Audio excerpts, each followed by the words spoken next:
आपकी अनुमति से इस सदन के सामने खड़ा हुआ। सबसे पहले इस घटना में जितने भी लोग हताहत हुए हैं, जो घायल हुए हैं, वो सभी के परिवारजनों के साथ मैं मेरी संवेदना व्यक्त करना चाहता हूं और बड़े दुख के साथ आज मैं उनके प्रति अपार संवेदना के साथ इस सदन में खड़ा हुआ हूं। जैसा मैंने पहले कहा कि सरकार की ओर से जवाब श्री नित्यानंद राय ही देने वाले हैं। जब यहाँ पर 1 घंटे की चर्चा आपने अनुमोदित की, तब मुझे था कि आज का दिन शायद राजनीति से परे रहेगा, इस पर राजनीतिक टीका टिप्पणियां नहीं होगी। खैर, उद्देश्य से या जानकारी के अभाव से कुछ टिप्पणियां भी हुई और कुछ सदन को पूरा देश देखता है, इसलिए देश के सामने कोई गलतफहमी न हो जाए, इसलिए मैं स्पष्टता करने के लिए खड़ा हुआ। दोषारोपण हुआ या जानकारी के अभाव में मुझे मालूम नहीं है, मगर मुझे स्पष्टता करनी है माननीय महोदय, आपके माध्यम से इस सदन से और सदन के माध्यम से पूरे देश को। Early warning early warning early warning early warning बोलते ही गए। अंग्रेजी में जितने भी गंभीर प्रकार के शब्द है अपने भाषण में डालकर इसको बताया गया। मैं सदन के सामने स्पष्टता करना चाहता हूं, 23 जुलाई को केरल सरकार को अर्ली वार्निंग भारत सरकार की ओर से दी गई थी। 23 जुलाई, 7 दिन पहले, फिर 24 को गई, फिर 25 को गई, 26 तारीख को मान्यवर ये कहा गया कि 20 सेंटीमीटर से ज्यादा वर्षा होगी, भारी वर्षा होगी, लैंडस्लाइड होने की संभावना है, मड भी रस होकर आ सकता है और लोग इसके अंदर दबकर मर भी सकते हैं।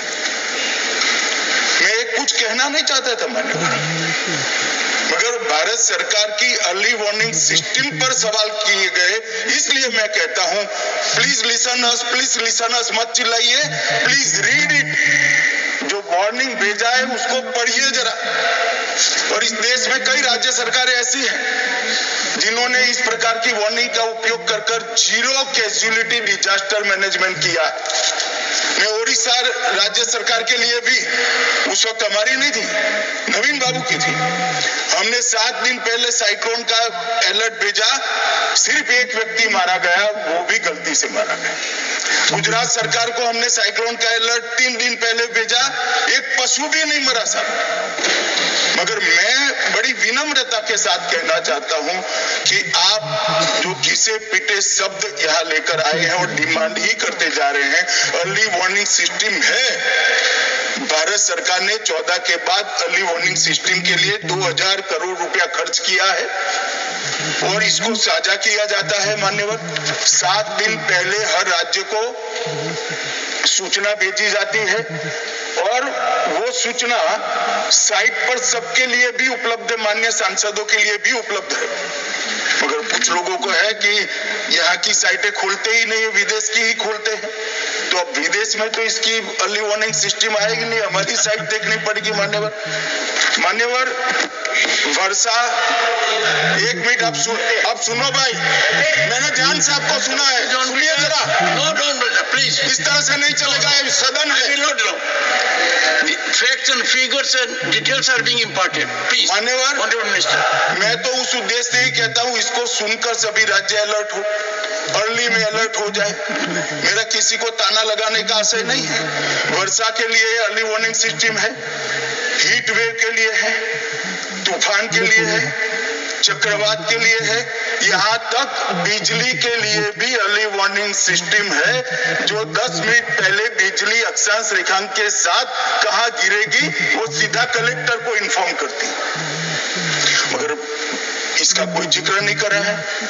मैं तो मानता हूँ जानकारी का अभाव होगा, जानकारी का अभाव है तो भी ठीक नहीं है और राजनीति है मान्यवर, तो बहुत दुखद है।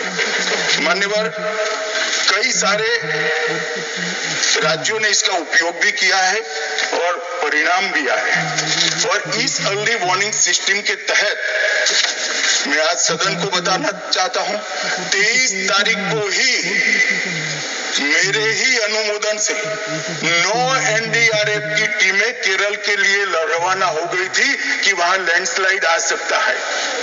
भारत सरकार ने 9 एनडीआरएफ की टीमें विमान से वहां भेजी। मैं पूछ सकता हूं मान्यवर, इतना मुझे पूछते हैं सारे लोग, केरल सरकार ने क्या किया? अनधिकृत लोग रह रहे थे, नहीं रह रहे थे, मगर वल्नरेबल सिचुएशन तो थी। इनको शिफ्ट किया गया क्या? क्यों नहीं किया गया? कौन रोकता था? और शिफ्ट किया तो मरे कैसे? शिफ्ट पहले नहीं किया गया है, बाद में किया गया है। जितना बोलोगे उतना नुकसान होगा। मैं बोलना नहीं चाहता, परंतु जब आप आरोपात्मक तरीके से बात करते, मैं शांति से यहाँ बैठकर सुनने ही आया। मैं आज आपके माध्यम से कहना चाहता हूं कि early warning system Narendra Modi ji 2014 में प्रधानमंत्री बने, 2016 से ये प्रोजेक्ट चालू हुआ और 23 तक दुनिया की सबसे आधुनिक अर्ली वार्निंग सिस्टम कहीं पर है तो भारत। और इसका 7 दिन पहले इसका अनुमान देने वाले 4 ही देश है, उसमें से एक भारत है। मगर उसको पढ़ना पड़ता है, डिमांड करने से कुछ नहीं होता। मान्यवर, जो उन्होंने कहा कि भाई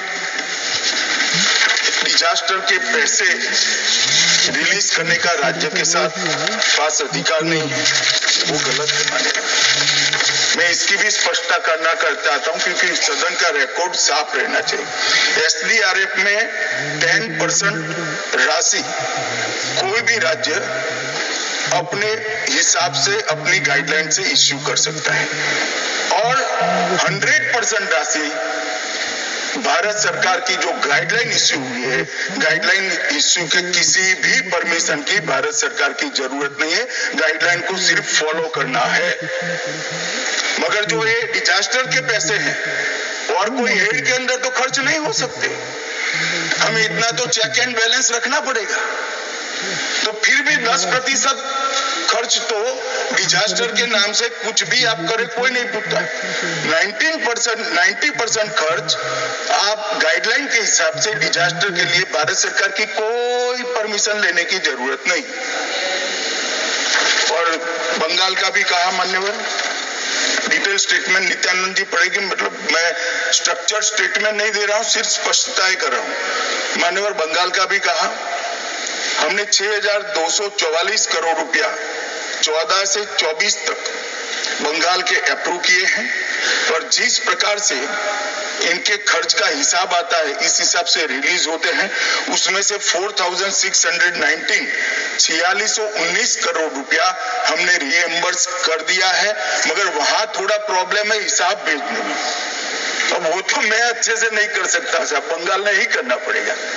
अकाउंट देना पड़ता है तो सरकार है, कोई पॉलिटिकल पार्टी नहीं है ना। सरकार के कुछ रूल्स होते हैं, रेगुलेशन होते हैं, अकाउंटिंग सिस्टम होती है, एजी का ऑडिट होता है। हम किसी को नहीं मानेंगे तो थोड़ी तकलीफ आएगी, मगर धीरे धीरे आदत पड़ रही है, इंप्रूवमेंट आया है। इसीलिए 6244 में से 4619 करोड़ रुपया इनका रिलीज हो चुका है। और मैं फिर से कहना चाहता हूं मान्यवर, अर्ली वार्निंग सिस्टम दी गई थी, इसीलिए 23 तारीख को हमने एनडीआरएफ की 9 बटालियन वहां पर 9 बटालियन वहां पर हमने भेज दी थी और 3 कल रवाना करी है। एनडीआरएफ की बटालियन उतरने से भी अलर्ट अगर हो जाते तो काफी कुछ बच जाता, मगर मैं किसी पे दोषारोपण नहीं करना चाहता हूं। ये समय है केरल की सरकार के साथ खड़ा रहने का, केरल की जनता के साथ खड़ा रहने का और जो लोगों की हानि हुई है उनके साथ खड़ा रहने का। मैं सदन को विश्वास दिलाना चाहता हूं, irrespective of party politics, Narendra Modi सरकार केरल की जनता और केरल की सरकार दोनों के साथ चट्टान की तरह खड़ी रहेगी, किसी को संशय रखने की जरूरत नहीं।